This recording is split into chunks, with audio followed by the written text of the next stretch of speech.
right? There's one thing to coach, but what do you see as the common denominator for folks when you're identifying good talent? Yeah, I mean, this is a timely question. Guffey and I actually talked about it on my podcast.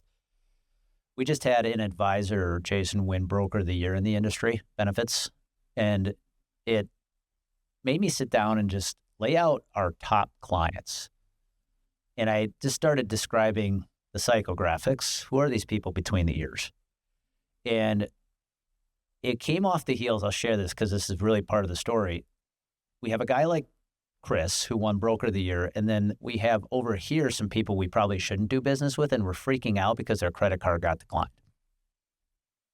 I'm like, what's the issue here? Everybody on this end, competitive, loves to win, students of the game in all areas of life, not just business, but how to become a better husband, a wife, my health, everything.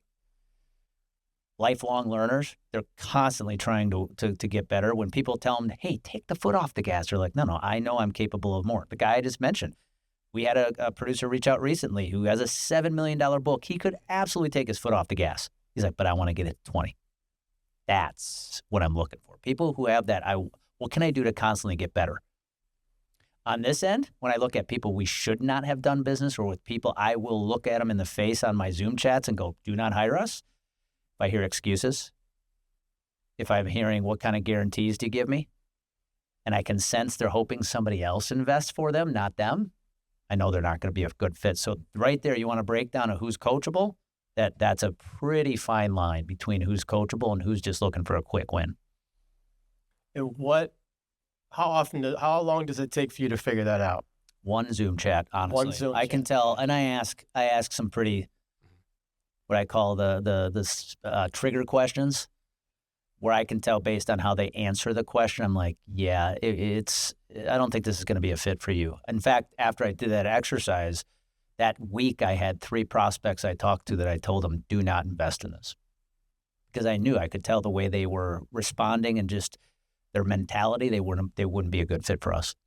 And from a marketing perspective, you saying no, you're marketing, you're trying to get everyone's attention, you're trying to get in front of the right people. You saying no, do you feel like that gave you more clarity on who your ideal person It was is? freeing. And you and I have talked about this, man. I mean, we come from an industry that thinks all prospects are good prospects, right? Yeah. The second you get clear on who your avatar is, in the marketing world, they call it an avatar, right? And we've talked about this. It can't be just demographics.